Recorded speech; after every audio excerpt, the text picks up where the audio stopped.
Give this just a second to load.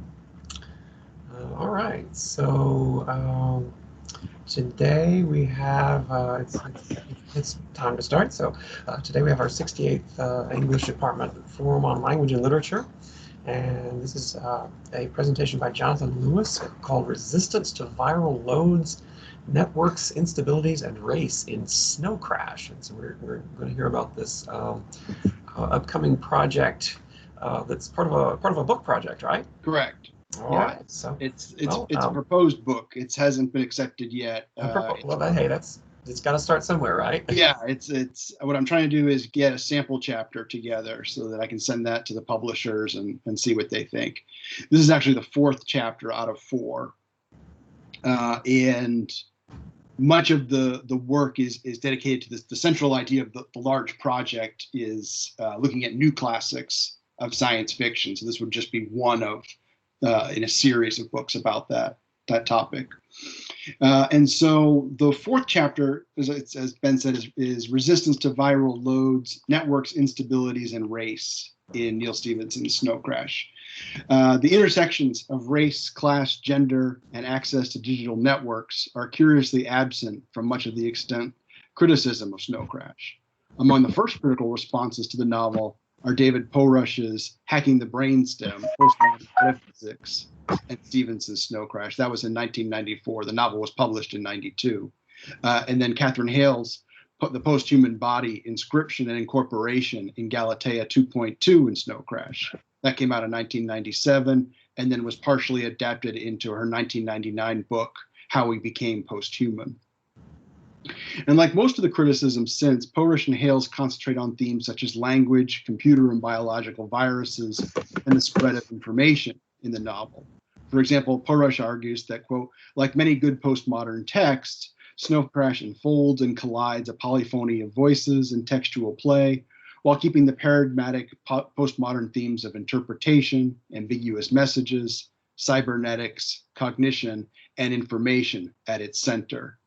It is this play of messages and information that I will examine in this chapter through the intersections of these networks with questions of race, class, religion, and gender. Hales was the first critic to examine the transmission of the novel's 2 versions of the titular Snow Crash virus, one electronic and one biological. Those who program computers, whether legitimately or not, are susceptible to the electronic virus by viewing the source code, while non-hackers can be infected, as with HIV, by sharing bodily fluids of the already infected. Hales states, quote, the convergence of inscription with incorporation is foreshadowed by the way hackers contract the virus.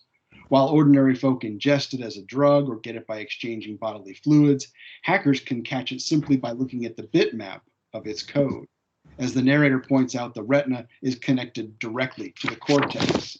In a literal sense, the retina is an outpost of the brain, hence the infection can enter through the eyes to affect the brain directly, end quote.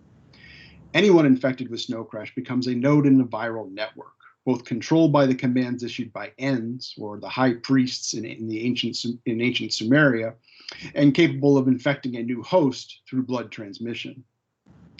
In A Journey to Griffith Park, the character who's a 15-year-old skateboarding courier named YT, she meets a former hacker who viewed the electronic source code on her computer. The programmer details how she became infected and thus part of the network of the novel's antagonist's followers. She says, I was a system programmer for 3-verse systems in Mountain View, California. I was working late. My computer was having problems. My system crashed. I saw static, and I became very sick. I went to the hospital, and there in the hospital, I met a man who explained everything to me. He explained that I had been washed in the blood, that I belonged to the Word now, and suddenly it all made sense. It is crucial to seeing Snow Crash as a new classic of science fiction through Stevenson's engagement with networks and information transfers, whether digital or biological, as the novel is at the forefront of seeing digital networks' possibility for spreading such information.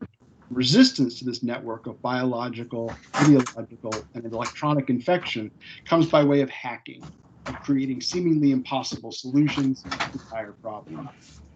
Amid these networks of genetic and digital information transmission, Stevenson creates an interesting cast of multiracial characters without the occasional fetishization of Asian, particularly Japanese culture, that appears in much cyberpunk, from Gibson's setting in Chiba City, Tokyo, to the recent 2077 video game headlining the release of the PlayStation 5 console. From their introductions, Stevenson's characters' hero protagonist, Mr. Lee, Mr. Ng, Dmitri, Raven, Ravenoff, and Juanita Marquez are all coded as non-white. On the other hand, YT, David Meyer, Uncle Enzo, and Elbob Rife are coded as white, and this latter group is coded as wealthy, immensely so in Rife's case. Hero is first described as having cappuccino skin and spiky, truncated dreadlocks. His hair does not cover as much of his head as it used to, but he is a young man, by no means bald or balding, as the slight retreat of his hairline only makes more of his high cheekbones. His eyes, which look vaguely Asian, are from his mother, who is Korean by way of Nippon. The rest of him looks like his father, who is African by way of Texas, by way of the army. He also carries a matched set of heirloom samurai swords in both reality and the novel's online space, the metaverse, and calls himself the last of the freelance hackers and the greatest sword fighter in the world. When we first encounter Mr. Lee, he portrays himself in reality as a wildly smiling, pigeon-speaking public servant whose face graces the main entrances to his Greater Hong Kong franchises on signs reading, quote, "It is my pleasure to welcome all quality folks to visiting of Hong Kong. Whether seriously in business or on a fun-loving hijink, make yourself totally homely in this meager environment. If any aspect is not utterly harmonious, gratefully bring it to my notice, and I shall strive to earn your satisfaction." End quote. This is only an act. Lee's Greater Hong Kong is a massive multinational franchise, and in reality, Lee's English is described as almost devoid of a Chinese accent. Clearly, his cute, daffy public image is just a front. Lee is a cunning business mogul, and because of its open, non-race-based membership, Greater Hong Kong is a dominant FOQNE, as the novel calls the franchise-organized quasi-national entities. These are living spaces for people in reality. And Lee's Kong bucks are the metaverse's coin of the realm. The United States dollar is wildly inflated and almost worthless. Without such an Orientalist front, Mr. Ng is Vietnamese, and like Raven's father, a victim of American weapons, having been severely burned escaping Vietnam in the last days of the war.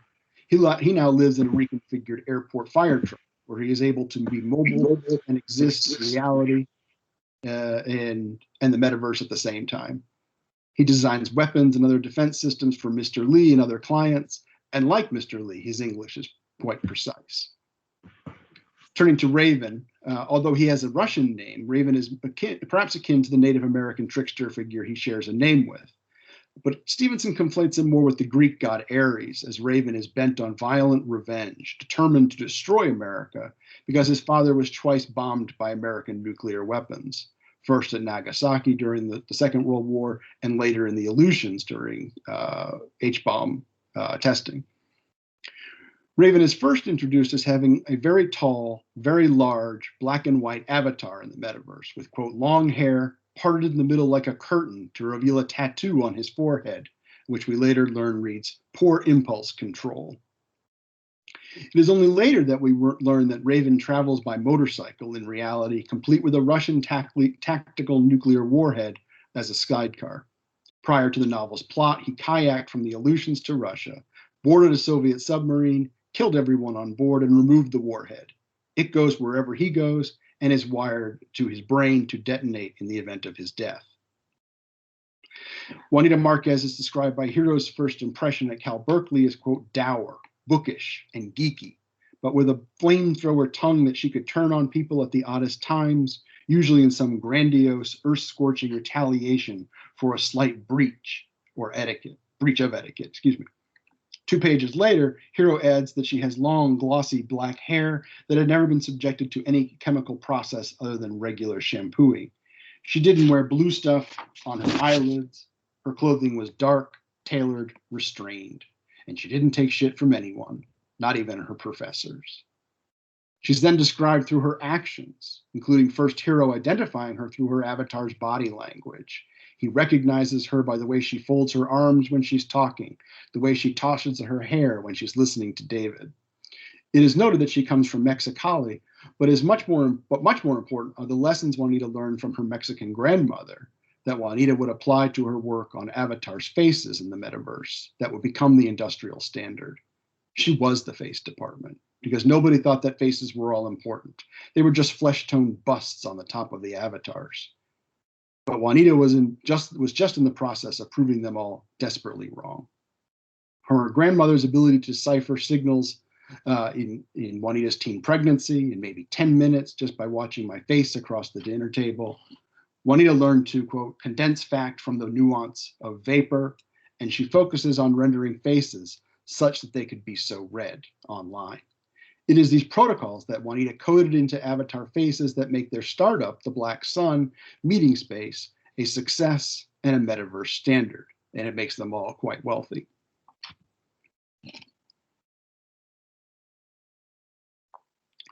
So why are these racial and economic codes important to Snow Crash as a new classic of SF? Throughout the novel, racial identities play a scathing role in Hero's journeys in reality, the metaverse, and in his own sense of self, as he is first questioned about his heritage and then threatened with death for being either Asian or Black. While Raven remains unchanged, Juanita's journey in the novel is far less race-specific. Online, she gives Hero a massive amount of data to help her defeat Raven and Rife, and then she leaves the scene for much of the novel in order to travel to Rife's quote-unquote raft, an armada of ships surrounding a core that includes the former USS Enterprise, which Rife bought when the US Navy was privatized and stripped for parts. Once there, she becomes a manifestation of the Sumerian goddess Inanna, a quote-unquote Baal-Shem, who can hack the brainstem to both vaccinate herself from Rife's virus and protect others from it. Like Inanna, Juanita assembles the brain's root commands, called me in the novel, and then she acquires the Namshub of Enki, a quote-unquote speech with magical force, first created by the hacker god Enki in Sumer, so that she can protect the hacker community from Rife's mental malware. For Hero, the journey into the various codes and networks of transmission in reality and the metaverse leads to his and Juanita's recovery of the Namshub to vaccinate the human mind from Snow Crash in both its forms.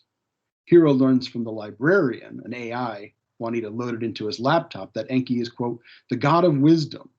This is a bad translation. His wisdom is not the wisdom of an old man, but rather the knowledge of how to do things, especially occult things. This idea of one branch of wisdom being practical comes up again in Stevenson's 1999 novel Cryptonomicon, where a very long-lived character named Enoch Root tells that novel's hacker protagonist that Athena, quote, wears a helmet, carries the shield called an aegis, and is the goddess of war and of wisdom as well as crafts.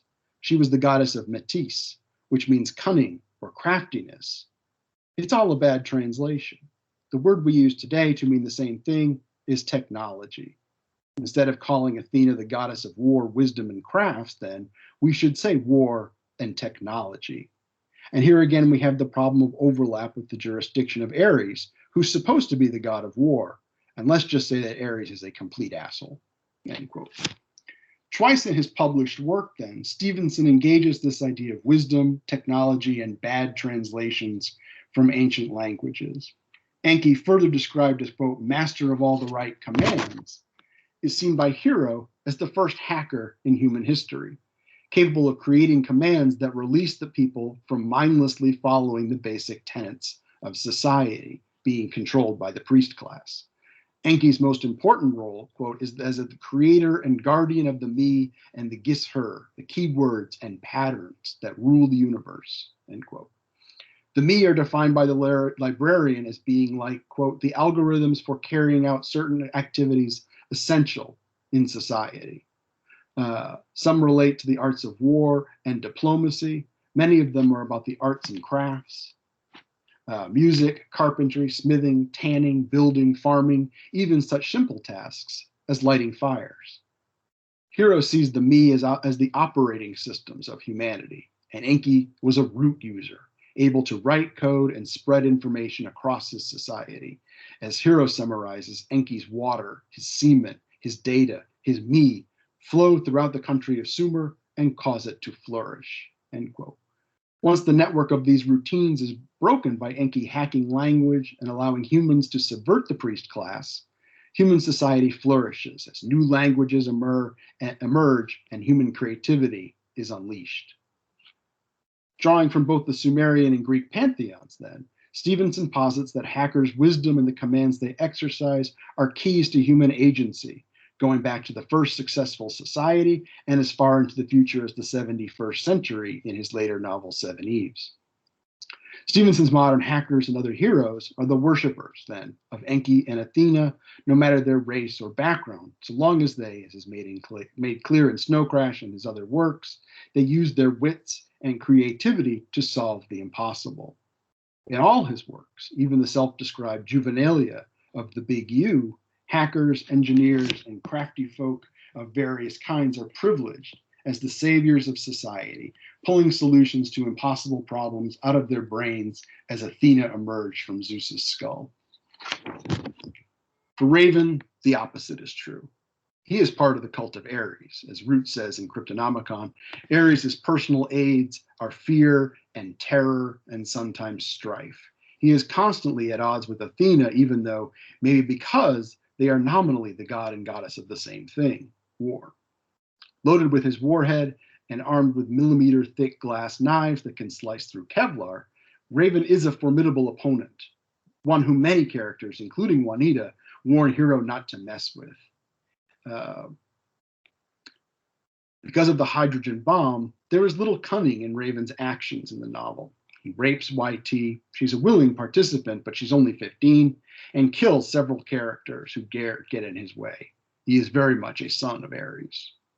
The Ares Athena Enki matrix then becomes a running trope throughout Stevenson's oeuvre. In the Diamond Age, Nell is raised to learn the difference between, quote, stupid and intelligent people, and this is true whether or not they are well educated, is that intelligent people can handle subtlety. They are not baffled by ambiguous or even contradictory situations. In fact, they expect them and are apt to become suspicious when things seem overly straightforward. Cryptonomicon and the rest of the books about the Shafto, Waterhouse, and Forthrast families are centered on engineers, hackers, natural philosophers, and other Athenians who must use their cunning to defeat various sons of Ares. In Anathem, the whole world is divided into the non-secular and the secular, the cloistered world of the so-called Avowed, who are deeply dedicated to the cults of Enki and Athena. And finally, in Seven Eves, it is through the work of Athenians that the human race survives the moon's destruction at all, though the species dwindles to just 8 women, 7 of whom become mothers of new human races through genetic manipulation and automitic pathogenesis. For Snow Crash, both Hiro and Juanita must become adherents and practitioners of resistance and work to free those infected by the viruses.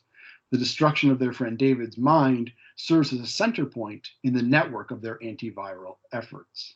For the rest of this chapter, I will examine these networks and the transfer of information as part of the resistance to racists and would-be dictators.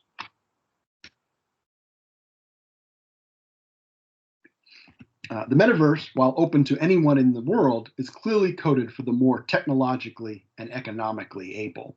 Quote, in the real world planet Earth, reality, there are somewhere between 6 and 10 billion people. At any given time, most of them are making mud bricks or field stripping their AK-47s. Perhaps 1 billion of them have enough money to own a computer. These people have more money than all the others put together. Of these billion potential computer owners, maybe 1/4 of them actually bother to own computers. And 1/4 of these have machines that are powerful enough to handle the street protocol. That makes for about 60 million people who can be on the street at any given time. Add in another 60 million or so who can't really afford it but go there anyway by using public machines or machines owned by their school or their employer. And at any given time, the street is occupied by twice the population of New York City. End quote. The division between the haves and the have-nots could not be clearer, as the have-nots are either preparing for conflict or building basic housing. Further, Stevenson adds, quote, put a sign or a building on the street, and the 100 million richest, hippest, best connected people on earth will see it every day of their lives. It is this sense of connection that is so important here, as it refers not just to being able to connect to the metaverse, but being socially, politically, and most of all, economically connected enough to run the protocols required and to have the leisure time to devote to the metaverse at all. And whether they know it or not, these users benefit from the work of Athenians like Hero and Juanita, who programmed many of the basic metaverse protocols. Reality's digital divide is, of course, deeply classed. Those with the economic buying power to gain access need not know how the internet works, or the metaverse works, excuse me. It simply exists for one's use. For Juanita, Hero, and David, the Black Sun was a way into extreme wealth, although Hero used all his money to buy his mother a nice retirement home on a golf course in Korea, while he lives in a U-Store unit near LAX. For the Jewish David, the Black Sun is a central node in the metaverse, and he reigns there until attacked by Rife's electronic snow crash virus. Not to say the attack is anti-Semitic, rather it is a warning shot by Rife against all other hackers and those who might control any part of the metaverse he does not. As Hero says, quote, Rife wants to be Ozymandias, king of kings. Look, it's simple. Once he converts you to his religion, he can control you with me. And he can convert millions of people to his religion because it spreads like a virus. People have no resistance to it. The electronic virus is designed to attack people who work with computer code for a living through a video screen playing in the metaverse. Quote, the virus that ate through David's brain was a string of binary information shown into his face in the form of a bitmap, a series of black and white pixels, where white represents 0 and black represents 1. They put the bitmap into scrolls and gave the scrolls to avatars who went around the metaverse looking for victims, end quote. Only those who work with code for a living are vulnerable to this version of the virus. But anyone who codes for a living is in danger, as Juanita explains. The scroll wasn't just showing random static. It was flashing up a large amount of digital information. That digital information was going straight into David's optic nerve, which is part of the brain. If you stare into a person's pupil, you can see the terminal of the brain. It is this transfer of information that we find much of Snow Crash's sophisticated engagement with digital networks. So while something like the metaverse will likely be available from today's AR and VR companies for gaming and other immersive experiences by the end of this decade, the internet as we know it will likely resemble the metaverse as much as it does William Gibson's sense of cyberspace as a two-dimensional network of servers. Famously computer illiterate when he wrote the novel, Gibson's characters, quote, jack in to cyberspace in a kind of augmented reality with haptic relays, but in Snow Crash's second-generation cyberpunk images, the haptic allows Hero to move about in reality while sword-fighting a Nipponese businessman in the metaverse. Where Gibson's case is employed to hack into servers and steal data and corporate secrets, Hero collects intel on movies and music to upload to the CIC library, the remnants of the Library of Congress and the CIA. And that's how he makes his living now. Through YT, information about a new band called Vitaly Chernobyl and the Meltdowns leads to Hero and Vitaly sharing the U-Story unit, and later Hero promotes a Meltdowns concert, thereby spreading their data across Southern California and in reality and across the metaverse. But Stevenson's sense of the immersive, it's what sets the metaverse apart from other conceptions of augmented and virtual realities. From the moment that a user hits the street, the Broadway, the Champs-Élysées of the metaverse, they are bombarded with stimuli. It is always nighttime in the metaverse, and the street is always garish and brilliant, like Las Vegas, freed from constraints of physics and finance.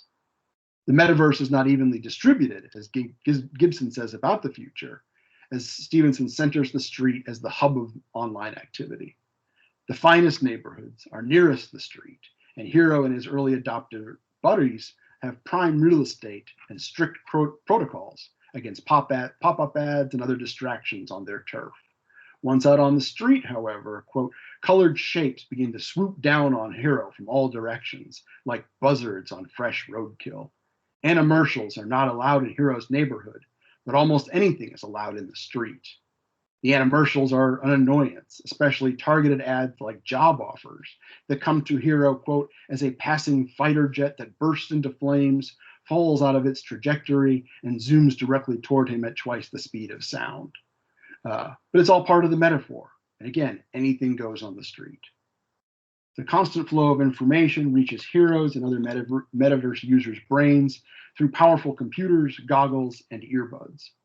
While Stevenson did not foresee the rise of while he did foresee the rise of cellular data networks instead of large-scale Wi-Fi access, most metaverse users access it directly through fiber optic cables. But he also lays out a clear sense of how AR will work once the software and hardware come online. The stream going to Hero is described as, quote, in order to transmit the same amount of information on paper, they would have to arrange for a 747 cargo freighter packed with telephone books and encyclopedias to power dive into their unit every couple of minutes forever, end quote. Interestingly, Stevenson's comparison here depends on paper telephone directories and encyclopedias, which the internet has now rendered obsolete, but the sense of the enormity of data transmission does work for today's networks.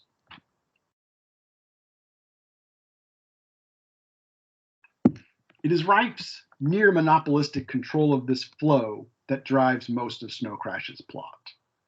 Reif built his media and information network, as did reality moguls like Ted Turner, through television networks in the early days of cable TV. He then became a majority stakeholder in the Reverend Wayne's Pearlygate Associates, another multinational that Reif uses ostensibly to spread the gospel, but really it's a delivery service for Snow Crash. Overall, Reif is in the data transmission business. Quote, I deal in information. All television going out to consumers throughout the world goes through me. Most of the information transmitted to and from the CIC database passes through my networks. The metaverse, the entire street, exists by virtue of a network that I own and control, he says. These data sequences, whether digital or biological, are the means to greater and greater dominance over people. And Reif desires total control over his employees and any other hackers and programmers who might threaten his empire. Quote, when I have a programmer working under me who is working with that information, he is wielding enormous power. Information is going into his brain, and it's staying there. It travels with him when he goes home at night. It gets all tangled up in his dreams, for Christ's sake. He talks to his wife about it. And goddamn it, he doesn't have any right to that information. If I was running a car factory, I wouldn't let workers drive the cars home or borrow tools, but that's what I do at 5 o'clock each day all over the world when my hackers go home from work.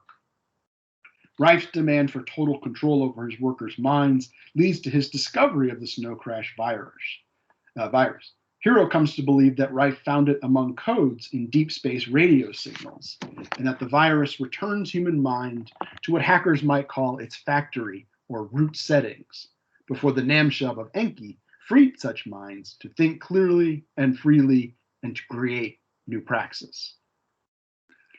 Through the personal network formed out of the shared desire to thwart Reif and save the metaverse, Hero, Mr. Ng, Mr. Lee, Uncle Enzo, and YT collaborate on a plan to capture the virus in a street drug called Snow Crash, which is laced with cocaine and other psychoactive chemicals while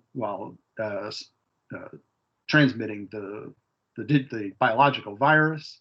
And Hero captures the root code of the digital version. He says, once the virus has been extracted and isolated, it is easy enough to write a new program called SnowScan. SnowScan is a piece of medicine. That is, it is code that protects Hero's systems, both his hardware and his bioware, from the digital Snow Crash virus. Once Hero has installed it on his system, it will constantly scan the information coming in from outside, looking for data that matches the contents of the scroll. The last of the freelance hackers is therefore the first to isolate and protect himself from Reif's electronic virus. He then travels to join Juanita on the raft because Rife is bringing thousands of Southeast Asian refugees to the west coast of America, to spread more of the bloodborne virus. Juanita and Hero go because among Rife's possessions on the raft are the original Sumerian tablets that Enki wrote, including the Namshub. With it, Juanita, as a Balsham and central node in the network, can de-infect the refugees and perhaps save David and the world's hackers. The raft cycles the Pacific, on the currents and winds of the ocean, continually bringing in networks of these refugees, all infected with the snow crash virus, to the west coast. Quote, the top deck of the raft has been turned into an open-air refugee camp. It is swarming with Bangladeshis that Elbab Rife plucked out of the Bay of Bengal after their country washed into the ocean in a series of massive floods caused by deforestation farther upstream in India, hydrological warfare, end quote. These refugees, Rife claims, just want a piece of the American dream. Quote, they come here, they get decent jobs, they find Christ, buy a Weber grill, and live happily ever after. What's wrong with that? Rife posits that the spread of Christianity, perhaps the world's most successful infection of viral information, and of course a historic tool of European colonialism in Asia, is good for the Bangladeshis. But it is as much a frontier as Mr. Lee's subservient Asian Act, and one doubts that Rife cares much about the economic success of these refugees. They are only a means to spread the virus and enslave more hackers. On the deck of the Enterprise, one gaunt refugee suddenly breaks into what sounds like gibberish, and quote, the sounds spread from him to his neighbors, spreading across the flight deck like a wave. Rife claims that these refugees are speaking in tongues and bringing the good news of Christ's ministry to America, but they are actually bringing the virus, and the babbling is a symptom of the virus's hegemony over the human brain. Furthermore, the viral network is sustained by the raft, and it spreads via blood. YT is nearly infected by a syringe during her mission to find a sample of the drug, and it is both manifestations of the virus that Hero and Juanita must combat as Athenians. For both, it means a perilous trip to the raft, because that is, quote, Elbab Rife's watery fortress. It's where he stores up all of his stuff, all of his me. Hero then goes on to say, Juanita went to Astoria, which is as close as you could get to the raft a couple of days ago. I think she's trying to pull an Inanna. By pulling an Inanna, Hero means that Juanita undertakes to steal the me from the high priest or N, represented by Elbab Rife, and then distribute the me to the infected networks as a Balsham. When they next meet, Hero has been captured by Rife's minions on the deck of the Enterprise, but he is freed by Juanita. Quote, a face comes into view, and he has trouble resolving it, can't quite focus, but he recognizes something in her posture, the way she tosses her hair back over her shoulder when it falls down. It's Juanita. Juanita with an antenna rising out of the base of her skull. Again, Hero recognizes her through signs of body language and posture, just as he did in the metaverse, and just as he did the very first day when he met her at Berkeley. But the antenna patches her into the wide network of ends aboard the raft. Uttering a quick Namshub that she invents, Juanita cripples this network of enslaving information. Once Juanita can immobilize the ends, she and Hero seek out the original Namshub tablet owned by Rife, because, as Juanita says, Rife's got every tablet Enki ever wrote. For a person who's interested in religion and hacking, this is the only place in the world to be. If those tablets were in Arabia, I'd put on a chador and burn my driver's license and go there. Hero finds the tablet, which is shattered but wrapped in plastic, but Juanita's librarian protocol can miraculously reassemble it and recite the original Namshub over the Enterprise's loudspeakers, freeing the refugees from the virus as a speech with magical force. That accomplished, Hero aims to save the metaverse's hackers from the electronic virus, which Raven releases into a crowd gathered outside the Black Sun. Raven believes that he has successfully done so when Hero asks, do you have any concept of what you just did? Yeah, he says. Realized my lifelong ambition, Raven says, a huge, relaxed grin spreading across his face. I nuked America. end quote. But Hero has a ambition of his own, muttering "snow scan" under his breath and triggering the antiviral software he programmed earlier. Instead of hackers seeing the bitmaps that crippled David, Hero debuts a new business venture, Hero Protagonist Security Services, on 4 huge video screens that virtually blot out the sky in a display worthy of Bill Gates or Steve Jobs. And the signs read, if this were a virus, you would be dead now. Fortunately, it's not. The metaverse is a dangerous place. How's your security? Call Hero Protagonist Security Associates for a free initial consultation. The hackers are not yet inoculated because SnowScan is not freeware, but Hero's demo shows that Rife's virus can be defeated at scale. In Snow Crash's conclusion, Raven and Rife are also thwarted in reality. Enzo uses a sonic blast from YT's skateboard to destroy Raven's glass knives and pulls out a straight razor of his own. At the same time, YT wraps her electromagnetic harpoon around the rotors of Rife's helicopter on the Enterprise, causing its destruction and killing Rife. Together, Hero, Juanita, and YT destroy Rife's network and end his attempts to be Ozymandias. So that's what I've got so far. I think that the chapter needs to be fleshed out a little bit with further engagement with some of the criticism of the novel and some other discussions of computers and networks and things like that. But I'm really interested in anybody's comments. All right, thanks, dude. Does anybody have any comments or questions or? Yeah, I really enjoyed. I have to do full disclosure. Dr. Lewis helped me on my dissertation at St. John's University. I work at Monmouth University, but I wrote my dissertation on Neal Stephenson, and he was so helpful with it. But I like to ask, and I love it because it's bringing me back because I'm not an academic, and it was such a great chapter, and I can't wait to see the rest of the chapter. There isn't. I know that you have a volume with other writers, but there isn't a single volume of Neal Stephenson's work, considering the popularity of his books and his impact on science fiction. It's amazing, So I think that this is going to be really important work. But the question I have for you is, I really like the way you positioned technology as he's very pro-technology, Neal Stephenson, and Laura Miller wrote a lot of great reviews, and even though she's writing in Salon, a non-academic place, but I remember my advisors in my dissertation really liked her comments about how Neal Stephenson is different than Thomas Pynchon, and as you mentioned, different than William Gibson, in that he really understands technology, and his characters tend to be heroic in a way that is traditional, like Heinlein, and he is a traditional science fiction writer. I actually like it because I really enjoy the golden age of science fiction. I enjoy that kind of pro technology bent to it.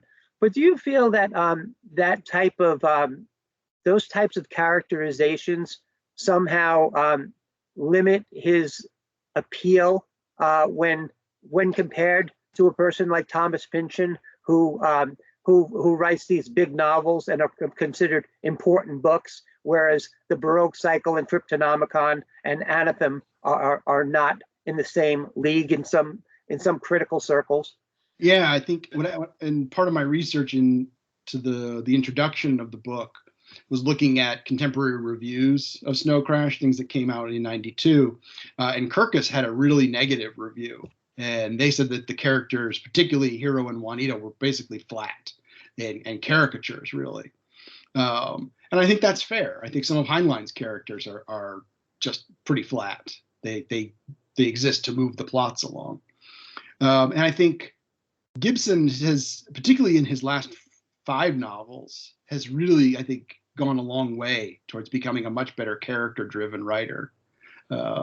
From the peripheral through to agency and other works of late, I think he's gotten to be a much stronger writer for character-driven narratives. And so Neal is, I think it's a very fair criticism to say that he doesn't write particularly early, like in Snow Crash, he doesn't write very good characters. Well, do you feel like that is the style of that particular novel? Because I feel like that one stands out among other novels because it sometimes is considered a parody of Gibson. Yeah, there's a lot of now reading it, I don't feel like I feel like it's just so much better in so many ways because it's not as dated. You know what I mean? So it doesn't feel as much as a parody because the technology is just like you can read it today and not feel like this, like they'll make reference to tapes, like in Right. inside. A lot of that is avoided, but also because I feel that he has foresight into like he really has the metaverse is virtual reality, and it's not, you can imagine that is the way it really will come to be, so that's Yeah, why I think feel that so. he's really has a prescient in that way. Yeah, very much so. Yeah.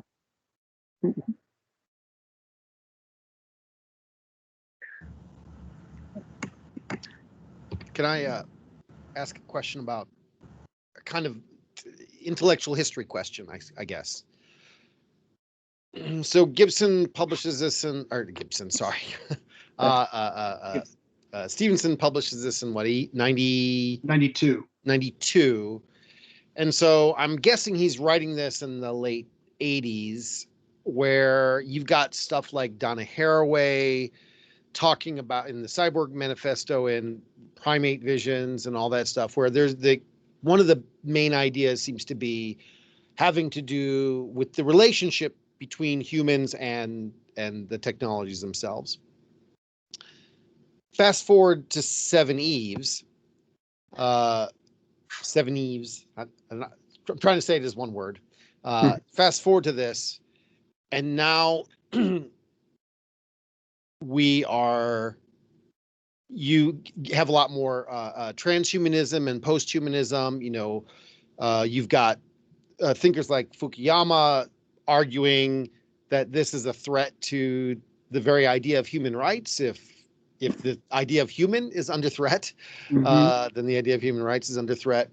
And Seven Eves, although there's this is far in the future, right? It seems to be much more focused on the idea of essentially genetically produced sub races, right? Yes. And there's a way in which then the almost deconstruction of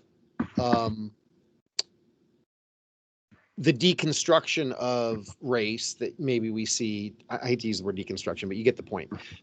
In the early 90s now, kind of seems to be predicting or not, maybe not predicting, but playing with the idea of maybe a complete return to reified race. Like we kind of live at a moment when there's this very strong attempt at the moment to racially segregate people politically, I think in large part because if you just look at birth rates, fewer and fewer people are being born today who can identify themselves as this is my one race, right? And there seems to be this kind of push back in that direction, whether by reaction or progressively.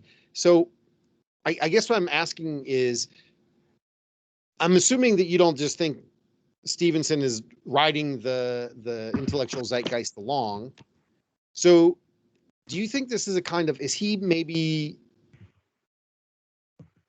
I guess, what by the time we get to this kind of the more biohacking idea that we have today in his fiction today, do you think he's more pessimistic about these ideas about race, or do you think that in the storytelling he's once again returning to this idea of deconstructing what we mean by race, or some other option I haven't? No, I think there's some really problematic aspects to his fiction in terms of race. Particularly in the Diamond Age, the follow-up to Snow Crash.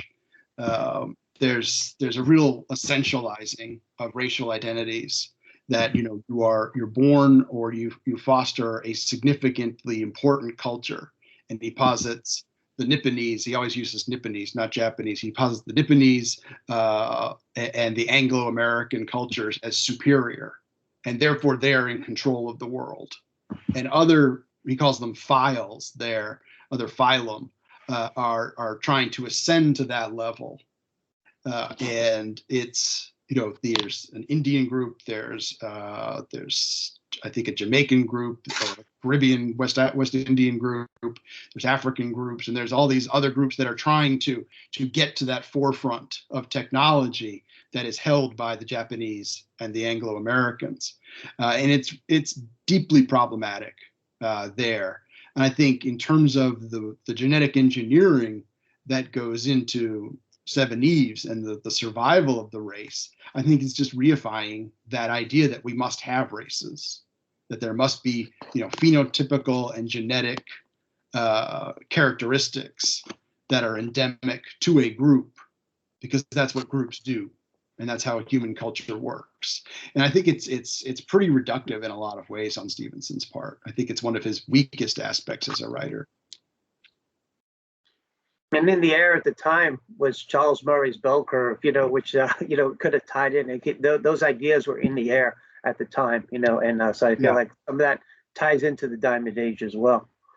Yeah, very much so.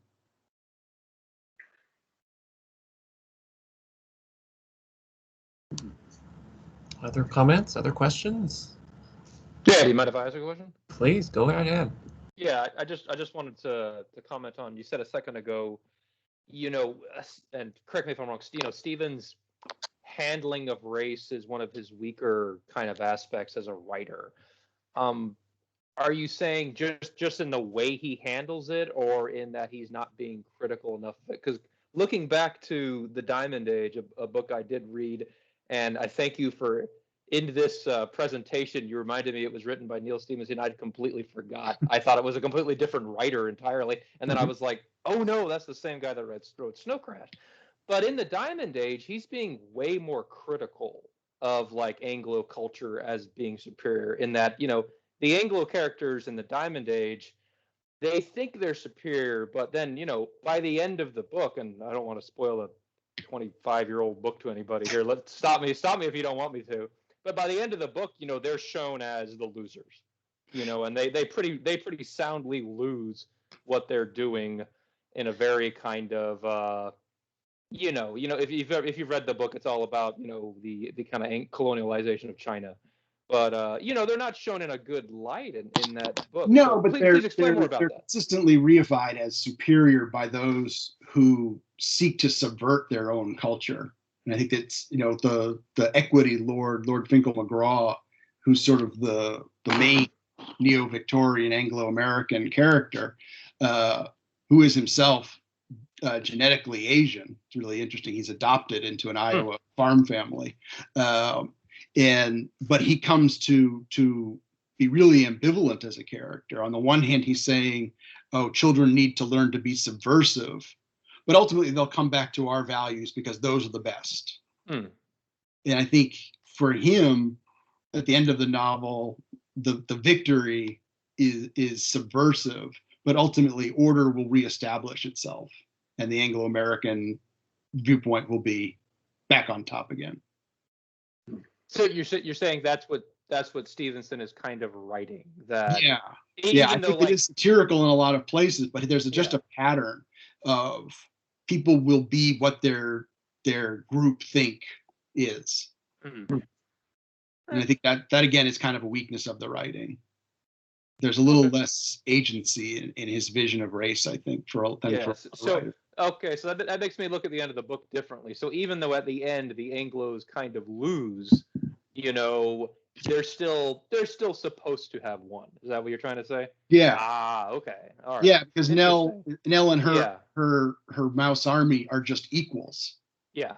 She's now Princess Nell, and she's the equal of Queen Victoria II. Huh. Very neat. Thank you. Yeah. Gary, what do you think?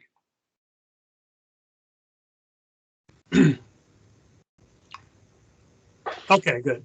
Make sure my voice is still working now that I've got it unmuted there. It was fascinating just listening to all this, because I love how you're flowing in from just in the text of your chapter there, that flowing from summaries of the story, and I'll be listening to it, and because I'm so familiar with all the material, I zone out some, and then I realized no, we've got, this is not just a this isn't just summary, and he's not going to give me a thought break before it goes into analysis. You've got them fused very very well, very Thank you. I'm losing my I'm not going to click on thesaurus.com in the middle of this to get my word, as tempted as I am. But I did wonder if you can, you mentioned that Seven Eves had some noticeable or problematic race overtones with it. I found that it was not quite as obvious as it was in some of his earlier books. Do you think that Stevenson's own political leanings have changed with time? Then that's hard to say. I mean, I think he still leans pretty libertarian, pretty conservative in some of his views. But I think, the characters have gotten much more interesting. I mean, I would say that particularly the main Seven Eves are really fascinating characters with a lot more depth to them than anything in the Diamond Age or Snow Crash. So I think he's become a better writer. I mean, I think I would agree. I think the Baroque cycle is so rich for its characters, even though it's overwhelming in its length, that you get really caught up in the characters in a way that you don't in Diamond Age, I don't think. Which I'm teaching right now in my post-colonial class, and the students are really into it, in negative ways largely, but it's one of the better discussions we've had so far.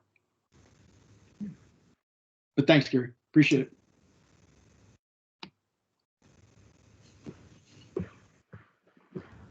Hey, John, I really enjoyed the presentation. The entire premise and the author is new to me. But, I had a question regarding race in particular. You did mention that Kirkus review was not too appreciative of his work.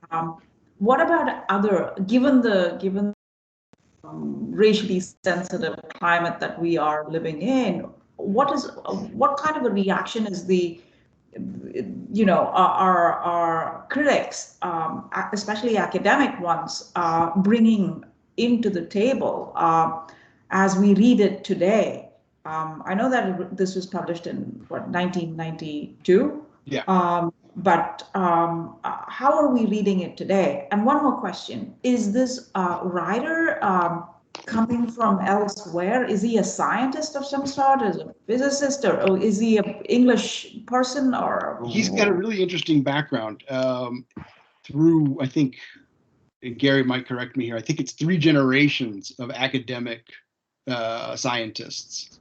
His grandfather was a professor. His father was a professor. His mother was a lab scientist at a university. One of his uncles is a Russian historian. He was at Oklahoma State. I think I recall that rightly. But Neil isn't. He isn't a scientist. He isn't an engineer. He majored in geography at Boston University, but mainly because it gave him more time on the computer mainframe. He was a hacker, really, in the early 80s in Boston. And so he doesn't have any kind of background in any of the traditional writing programs like Iowa or Arizona or anything like that. And largely to your question about reviews, the critical reception has really not done a lot. Linda Nagata has an essay on Snow Crash and the race issue there. If I'm remembering right, I haven't read that essay in a while. But there's really not a lot. I did some in an essay I did for Extrapolation a couple of years ago on the racial essentializing in the Diamond Age. But there's really not a lot on it so far. Especially looking at, from just what I haven't read the text. So he seems to be stereotyping in many ways, right? The central character is a hero. And then you have this Bangladeshi refugee coming into into California. I'm glad that he didn't present an Indian person. I'm sorry.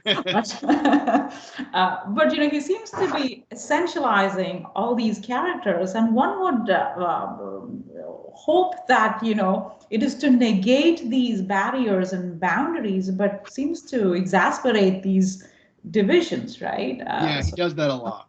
Yeah. Okay. Okay. Thank you. Yep. I would note that really, he really, I don't know how to describe it, but the character of Lord Guy in the Baroque Cycle, in the third volume of the Baroque Cycle, where he's a Scottish warrior who was ennobled because of his valor in battle in the early 1700s, and but he has a big chip on his shoulder about people not being able to understand him with his Scottish brogue, and is in prison awaiting execution for killing another British noble for claiming that he couldn't understand what he was saying. And in the book, I mean, it's very dense, trying to write it with pronunciation, the way it's pronounced. I know you've got a technical term for that, but it's just merciless and describing it how, I mean, it's hard to understand what's going on at first reading by just looking at the text. So I'd imagine that if he's not done that as clearly and overtly as with any other nationality or ethnicity in it. And so that was, I guess if he was really wanted to exercise something about accents, he decided to do it against a Western European version of it. And his own background. He's, I think that the Stevenson name is from the Scottish line. Okay. I forget which clans he claims to be part of, but I don't know if I ever came across that. So yeah. Yep.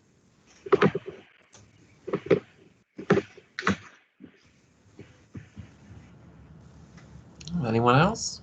Questions, comments? But John, I was going to ask, how do you feel that? I mean, he's relatively young. I mean, Thomas Pynchon is still alive. We don't know where he is, but he's still supposedly writing. Stevenson could have a good 20, 30 more years. Where do you see his career evolving? How do you see him? That's a really interesting question. I think I'm kind of glad in some ways that he seems to be done with the Shaftos and the Waterhouses. He seems to have closed that chapter with Fall. I'm really interested. He said at one point in an interview he's working on a book about the 50s. Yeah, I remember that. Yeah. Yeah, and I don't know if that's what the idea was, that he wants to change the cliche. I mean, I'm a 70s kid, 80s kid, and I grew up on Happy Days, but he's saying that it's cliche. There really was a lot of the 50s was really the 60s was really a continuation of the 50s. There's a lot of stuff happening there that a lot of complexity that he wanted to delve in. I think that could be a really interesting historical novel that might really resonate with people. I'm hopeful for that. I think that would be really interesting. Yeah. I think Seven Eves, for its overwhelming density at times, is a really interesting look at the future of the human species, particularly in that one sub race that can undergo transformation, genetic transformation, and express an entirely new phenotype. I think that's really interesting. So we'll see. I don't try to guess, because I would never have guessed from Snow Crash and Diamond Age that he was going to do a 3-volume, 1600s, 1700s historical novel. Yeah. Yeah. Well, he said that he does not like to. He could just cash out. Like, he could be like George R.R. Martin and just keep on, doing one series, for the rest of his life. Probably could have had a good career, but I'm actually glad, because I feel that he's very curious about the world, and he seems to pivot really strongly different ways. So I feel like that will always keep his work interesting. I'm interested to see what he writes next, and I'm interested in you interpreting it, because and I'm very excited to to pick up this book when it's finally published. Thank you. Appreciate it. Well, I think we're about out of time here. We've run All right. for about an hour, so I'd just like to thank everybody for showing up or logging in, whatever you Thank want you. to call Appreciate it. A little of both, I guess. And we're recording this session, so if you have anybody who's who's interested, I'll be making this available, the recording available, in the next few days or so. All right. Well, thanks very much, and have a good rest of your day. Thanks, everybody. Stay safe from the storms. Thank you, John. Bye-bye. Thank you. I really appreciate all the questions. And thanks, Gary and Chris, for coming. I really appreciate it. Very welcome, John. Enjoyed it very much. Great. Thank you.